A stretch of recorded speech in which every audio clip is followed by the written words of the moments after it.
You know, as teens, we all have questions about faith and religion, but we've all been too scared to ask. Well, here at 1315, we strive to answer those questions so that you can boldly stand up for your faith in everyday scenarios, like over a cup of coffee. So, grab your coffee mugs and let's dive into today's episode.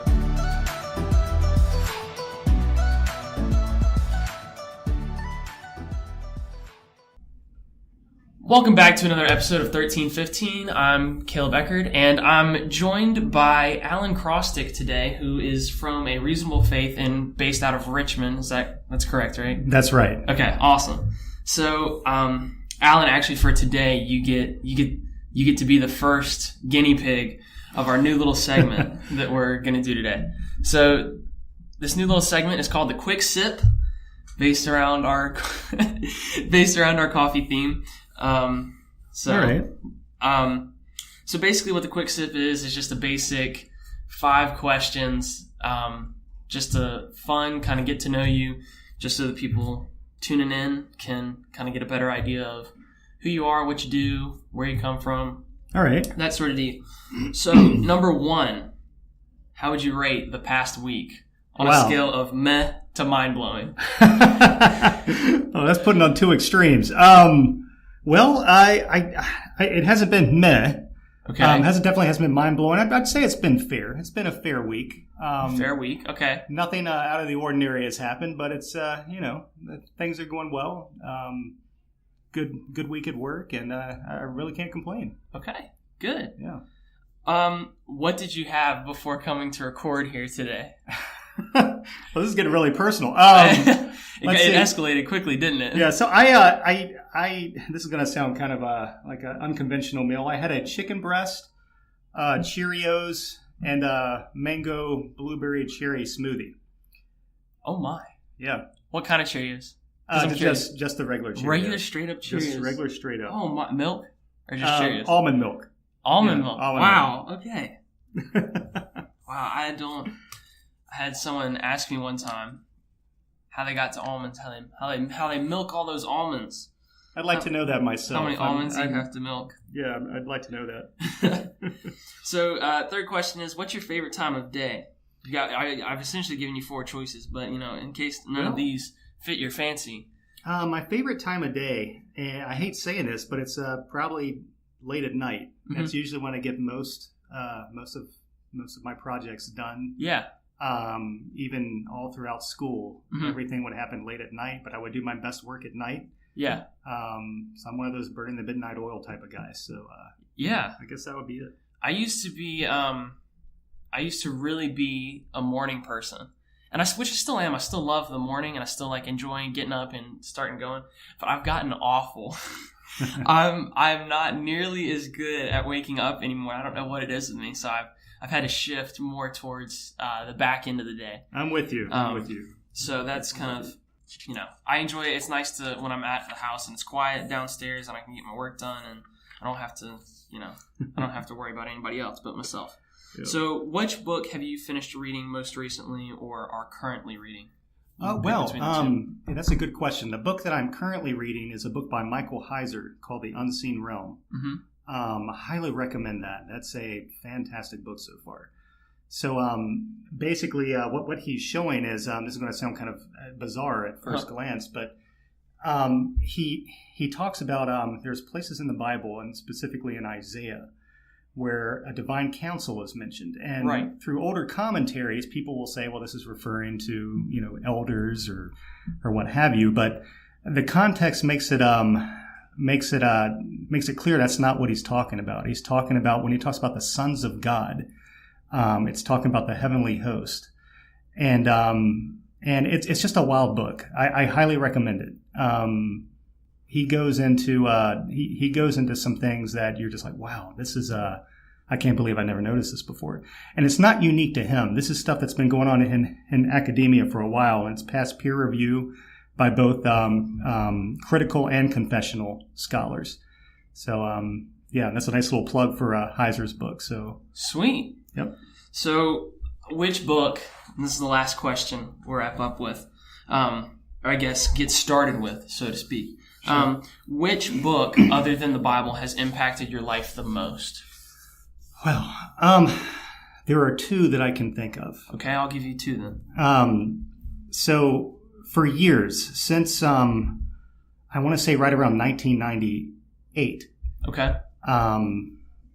For the longest time I was reformed in my theology. Mm-hmm. I was a very staunch Calvinist and affirmed divine causal determinism. Right. But I had a real problem with that. Mm-hmm. Specifically the whole idea of God being the author of evil. Gotcha. And the way people try to answer that, it just seemed like they were just doing gymnastics to get around where the argument led. Mm-hmm. And there are certain things in Scripture I would read, like 1 Corinthians 10:13, where it talked about when you're tempted, God provides a way out.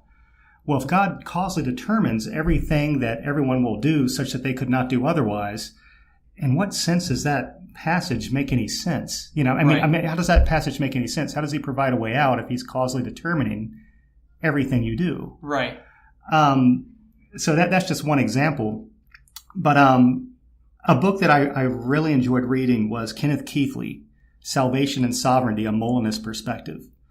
And I don't know if you're familiar with Molinism. It's a view of divine omniscience. Yeah. That basically affirms that God knows logically prior to his decision to create the world what every possible person would freely do in any freedom-permitting set of circumstances he might place them in. Mm-hmm. And so he creates the circumstances and places the people in them. And in that sense, God can plan a world down to the most minutest detail, but do so without annihilating human freedom, since everything everyone would freely do has already been factored into the equation by God. Right. So that one was a great book. Another great book, which was the same topic, Mm-hmm. was by a book called Luis de Molina by Kirk McGregor. That's Okay. an excellent book as well. But for me, that was a big deal because for years I really struggled with seeing God as a cosmic puppet master, so to speak. I went to Reformed Theological Seminary. I studied under John Frame. Mm-hmm. So I mean, I'm well acquainted with all the objections and the arguments, but they just didn't work for me. Right. And this gave me a way to affirm both a robust view of human freedom and a very high view of divine sovereignty. Mm-hmm. To affirm both Right. in a way that's both logically and biblically consistent. Mm-hmm. So, those two would definitely hands down be the best books for me outside the Bible. Awesome. So obviously that's probably a topic that we'll get to covering at some point down the road. For those of y'all who are listening in, is do we really have free will, or does God Causally determine everything? Yeah, does he control everything, every little detail that we do? Did God choose what I was going to eat for breakfast this morning, and so on and so forth? Yep. So stay tuned to that. So what I want to get down to is kind of what you do and what you do for the community around. So for those of y'all that don't know, I got connected with Allen because he came to our church, the church that I go to, and he gave a talk on apologetics, and it's one that if it's information that needs to be known, because if we don't know it, we're going to get our tails whooped in a conversation, no matter how much we know or how well we know our content. So essentially, you travel from churches giving lectures on apologetics, but what was intriguing to me is that you spend little time filling your audience's minds with facts and evidence, but rather you do something else.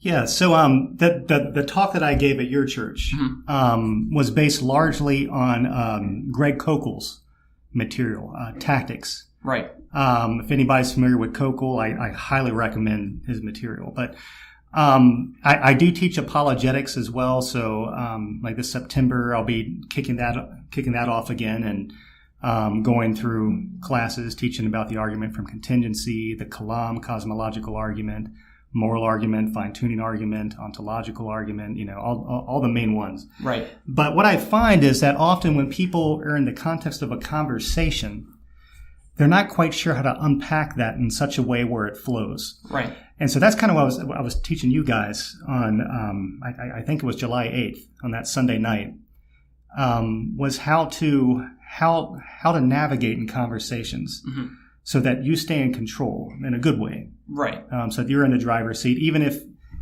maybe you're not that familiar with the objections that people have out there toward your faith. Maybe you're a brand new Christian.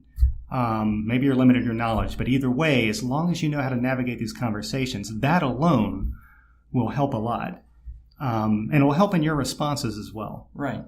Yep. So I'm gonna use I'm gonna use something that you're getting ready to talk about. Yeah, go ahead. But what do you mean by controlling conversation? Nice.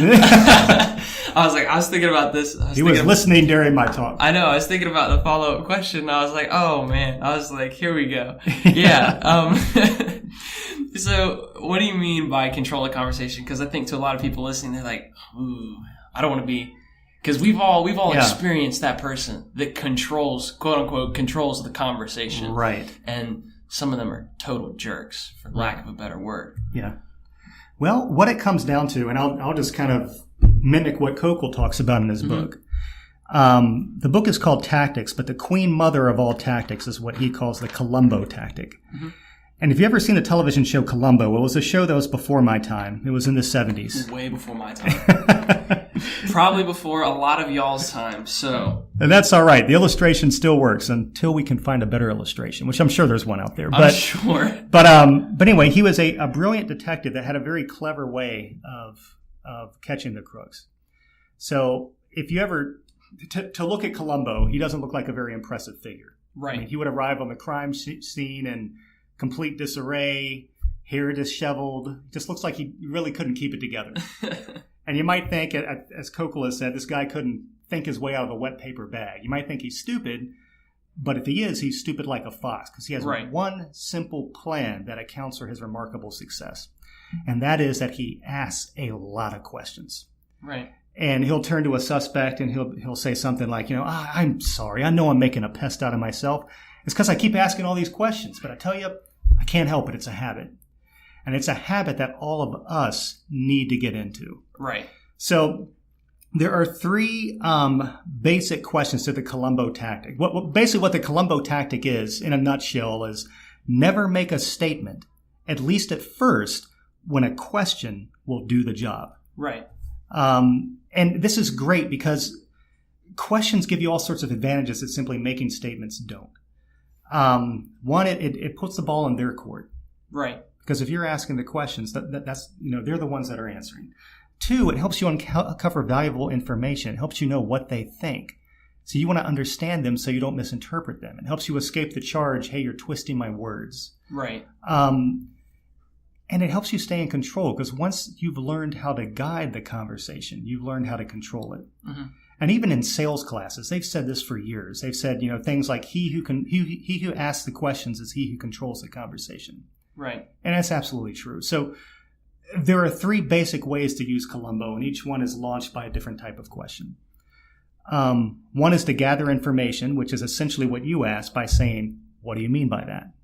That's a great question because it immediately engages that person in an interactive way. Right. And it tells you what they think. The second question you can ask, this type of question reverses the burden of proof. And the burden of proof is the responsibility someone has to give evidence or an argument for their stance. And this is every time I teach this, I tell my class that there's one thing you guys can take away today. Take this away. It is not your job to disprove their claim. It's their job to prove it. Mm-hmm. It's not your job to disprove their claim. It's their job to prove it. Whoever is making the claim bears the burden of proof. And it shouldn't just be Christians that have the responsibility to defend their beliefs. Others have it too, and we need to recognize that, and we need to take advantage of that. And just that alone will take you a long way. And of course, the third way to use Columbo is by asking leading questions. by taking the conversation in a direction that you want it to go. And again, that's just the first tactic that the others build off of. Right. But that's even just that one alone will take people a long way. Anyway, so go ahead. What would you say to? Because I'm sure I know a number of people, and I know I've been in this situation myself at times through like middle school and even sometimes through high school, and the environment, and you're like scouting the waters, and you're like, could be rough. You're gonna have that till the day you die. Absolutely. You say, you're like, all right, it could get a little hairy. Yeah. So what would you say to the person that is new and knows absolutely like flat nothing, like bare bones? Because I feel like there's a lot to sort through. There's a lot that's available, which is great. There's so many resources. I mean, you go to Google and you can, granted, you have to trust you have to analyze what you take in very carefully. Sure. But with so much knowledge at my generation's fingertips, or even older generation's fingertips now, what would you say is what's a good place to start with it? So, I think a great place to start, and this is how I got started, and it's easier now because now we have the World Wide Web. Back when I was an agnostic, which was prior to 1996, right? I had a lot of questions, a ton of questions, and I would just have to go and look for books, go to the library and find things. Now you can just pull out your cell phone and you can type in a search engine what your question is and see what's out there. There's no reason why we shouldn't be equipped to answer some of these things. And essentially what I did is I thought about all the questions that bothered me. And I thought all about the questions that others might ask that I didn't know the answer to. And I researched them. And what I would do was I would practice it back and forth in my mind. And I would kind of play like a little game of chess with myself. Right. And frankly, I think we should all do that, because not only one does it prepare you, but it actually makes you more humble, right? Because it gives you an appreciation for where the other person is coming from, even if you don't share their view. Once you fully research their view, you have a better appreciation of where they're coming from, even if you disagree. Absolutely.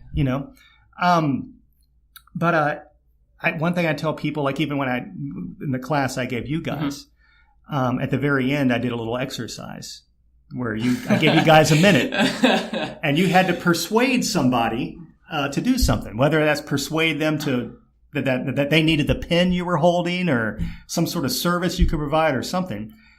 And I tried to persuade the person that I was attempting to persuade that they should wear shoes without socks. Okay. How did that go, by the way?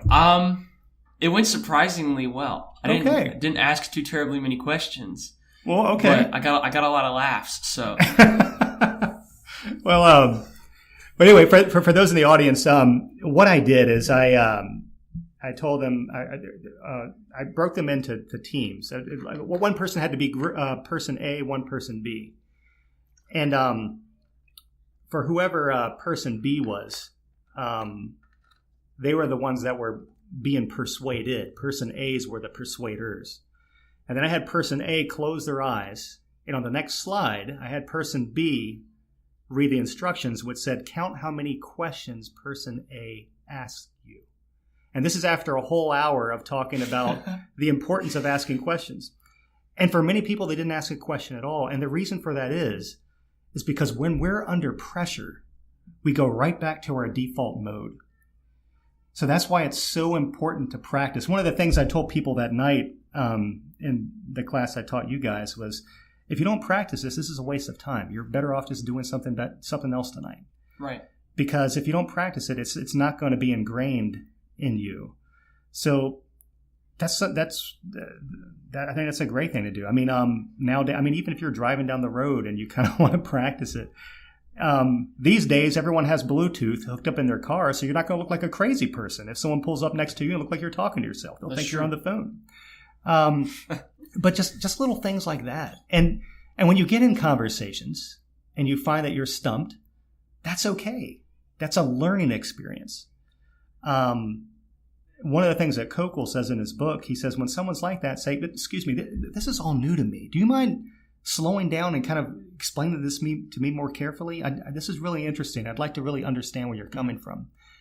And it's kind of like you're saying, okay, you want to beat me up? Can you do it slowly and carefully, please?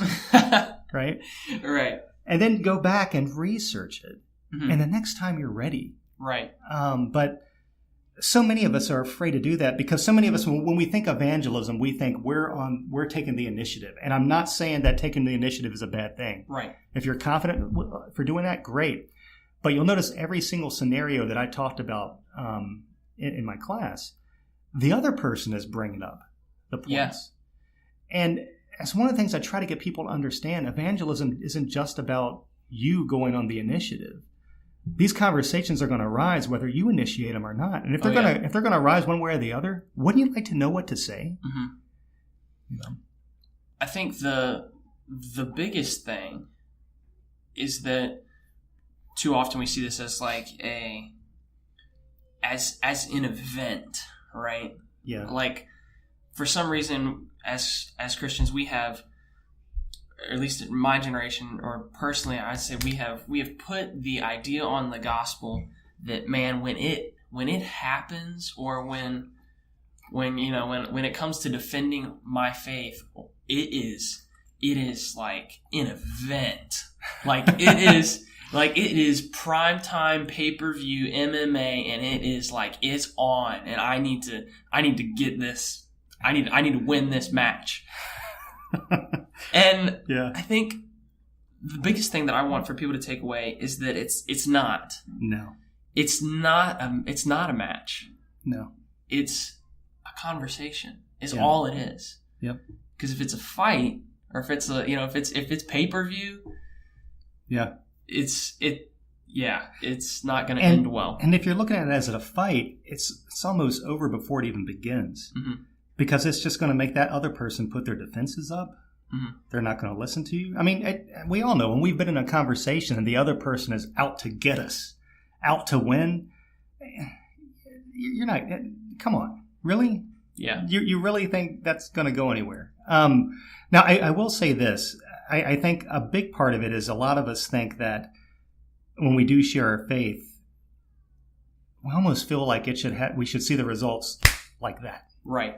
You know, and that's not how it works for most of us. There are a few that I know that's how their experience was. They went from 0 to 60 in 5 seconds, to Christ. Right. But far more of us, that's not how it is. That's not how it was with me. Yeah. And that's why I like the whole tactic of, my goal is not to, and again, I'm ripping off Kokol here, but my goal is not to bring everyone to the foot of the cross with every encounter. Mm-hmm. Again, I just want to put a stone in their shoe, something that'll keep poking at them in a good way because they can't ignore it. Mm-hmm. Mm-hmm. And I know, I don't know if you've ever read Nabil Qureshi's book. Nabil Qureshi, he has a book called Seeking Allah, Finding Jesus. Yeah. Mm-hmm. And I've listened to several of his talks. And one of the things he said in one talk, he said, I want you guys to know, he says, when I was an unbeliever, I remembered every single point people said to me.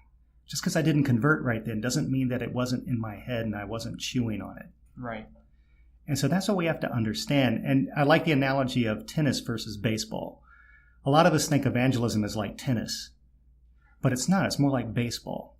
And when someone steps up to the plate in baseball, their immediate goal is not to win the game. Their immediate goal is to make a hit. Yeah.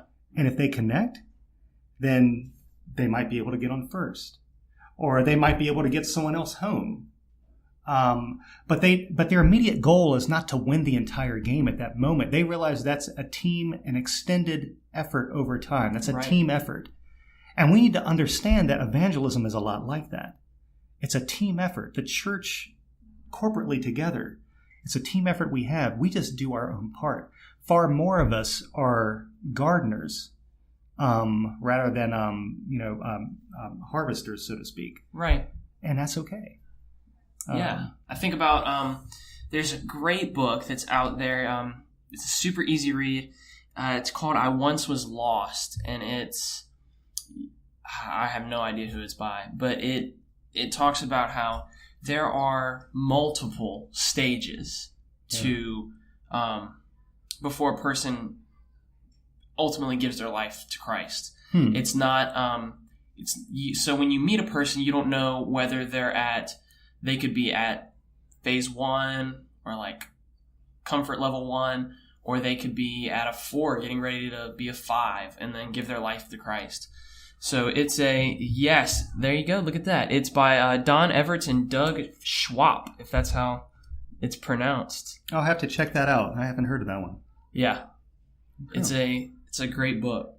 So I think this is a good starting place. I think this is for what can be condensed into what is now 26 minutes and 5 seconds. I think this is a good place to have it and a good place to take it and run with it. Okay. So you're not done. I have you for one more episode, which that is quite all right. I'm absolutely thankful for it. So I hope that y'all will really, hopefully, just listen to the end of this one and just keep listening on to the next one. So I hope you have a long car ride or a long time at home so you can take a listen, because it really is going to be great and it's really going to be something worth listening to. So thanks once again for joining me for this episode, and we'll see you again in part 2. Thank you.